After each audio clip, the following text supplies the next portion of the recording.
नमस्कार, मी सूर्यकांत आपल्या सर्वांचं पुन्हा एकदा सहर्ष स्वागत करतो भारत ॲग्री मराठी यूट्यूब चॅनलमध्ये.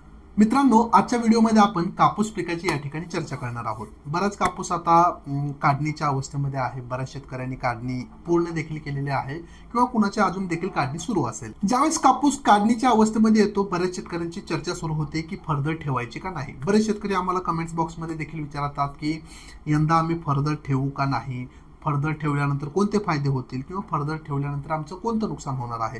बऱ्याच शेतकऱ्यांच्या मनामध्ये या गोष्टीबद्दल आणखीन देखील बरेच संभ्रम आहेत. तर हे संभ्रम दूर करण्यासाठी आजच्या व्हिडिओमध्ये आपण कापूस पिकातील फरदड याच्याबद्दल सविस्तर चर्चा करणार आहोत. फरदड म्हणजे काय, फरदड ठेवली तर फायदे कुठले होणार आहेत, नाही ठेवली किंवा ठेवली तर नुकसान कुठलं होणार आहे, नाही ठेवली तर काय होईल.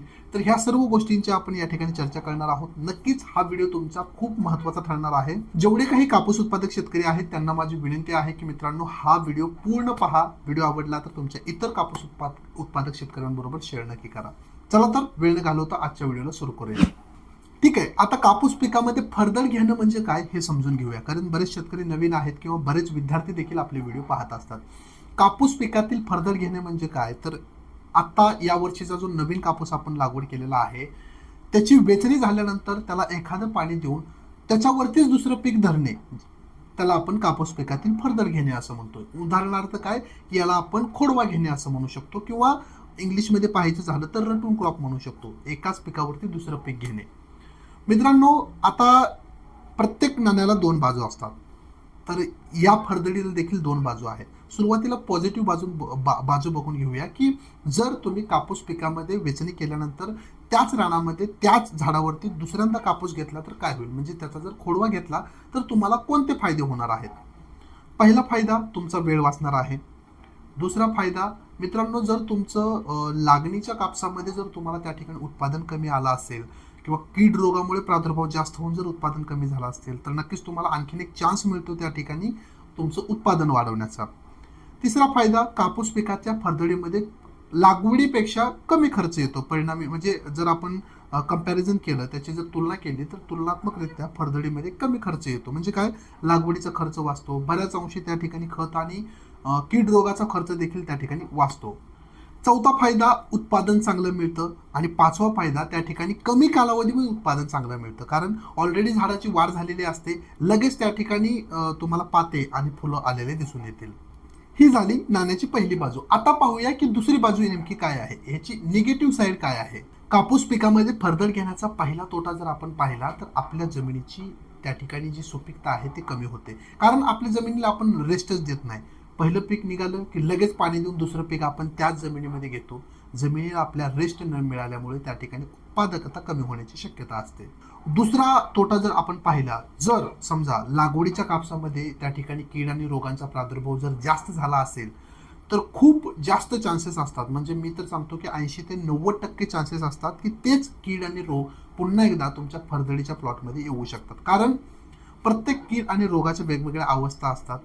जर लागवडीच्या कापसामध्ये जर त्या कीड आणि रोगाचा प्रादुर्भाव झाला असेल, उदाहरणार्थ तुमच्याकडे जर लाल्या रोग आला असेल किंवा त्या ठिकाणी बोंडअळीचा प्रादुर्भाव जास्त झाला असेल, रसशोषक किडीचा प्रादुर्भाव जास्त झाला असेल, तर ह्या सर्व कीड आणि रोग फरदडीमध्ये येऊ शकतात, कारण त्यांच्या वेगवेगळ्या अवस्था आपल्या प्लॉटमध्ये असतात.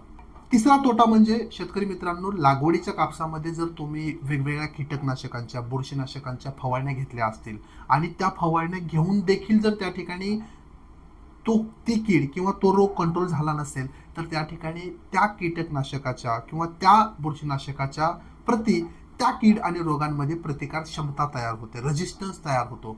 मग काय करावं लागतं आपल्याला, फरदडीमध्ये जर तो कीड आणि तो रोग पुन्हा एकदा आला तर त्याच्यापेक्षा जालीम आपल्याला कीटकनाशकांच्या फवारण्या घ्याव्या लागतात, जेणेकरून त्या ठिकाणी हलकासा खर्च वाढू शकतो.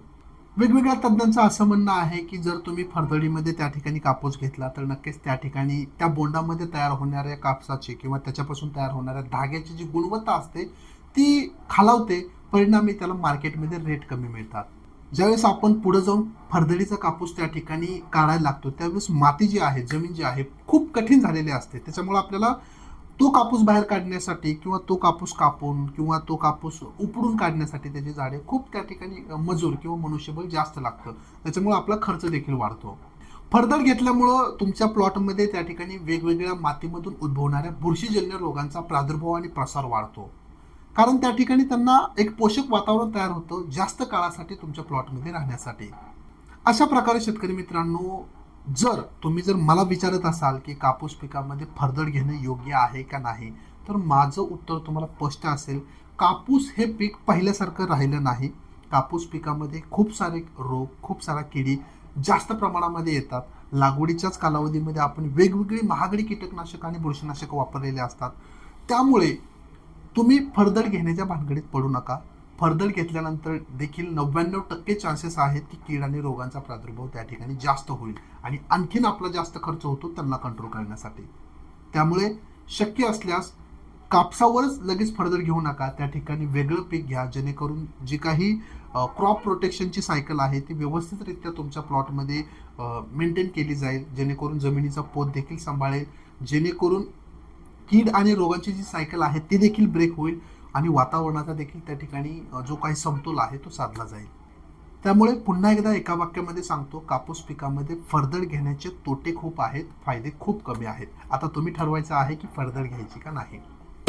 चला तर मित्रांनो, कापूस पिकातील फरदडीबद्दल तुमच्या मनामध्ये आणखीन कोणते प्रश्न आहेत कमेंट्स बॉक्समध्ये विचारा, किंवा थेट उत्तर मिळवण्यासाठी भारत ॲग्री ॲपला भेट देऊन तुमच्या कृषी डॉक्टरांसोबत व्हिडिओ कॉल करा. आणि हो, आणखीन एक सूचना महत्त्वाची देतो, भारत ॲग्री ॲपमध्ये आता वेगवेगळ्या कृषी औषधांवरती भरघोस डिस्काउंट सुरू आहे. आजच भारत ॲग्री ॲपला भेट द्या आणि तुम्हाला आवश्यक असणारी सर्व कृषी औषधे खरेदी करा आणि मिळवा फ्री अँड फास्ट डिलिव्हरी, भरघोस डिस्काउंट आणि प्रत्येक कृषी उत्पादन 100% ओरिजिनल असण्याची गॅरंटी देखील. आणि फरदडीबद्दल तुमच्याकडे कोणते पॉईंट्स असतील किंवा तुम्हाला आणखीन काही जास्त माहीत असेल याच्याबद्दल, तर नक्कीच ते देखील कमेंट्स बॉक्समध्ये लिहा. भरपूर सारे शेतकरी देखील तुमच्या कमेंट्स वाचत असतात, त्यांना देखील त्याच्याबद्दल माहिती कळेल. चला तर मग या व्हिडिओमध्ये याच माहितीसह या ठिकाणी आपली रजा घेतो. भेटूया एका नवीन व्हिडिओमध्ये एका नवीन विषयावर बोलण्यासाठी. तुर्तास धन्यवाद.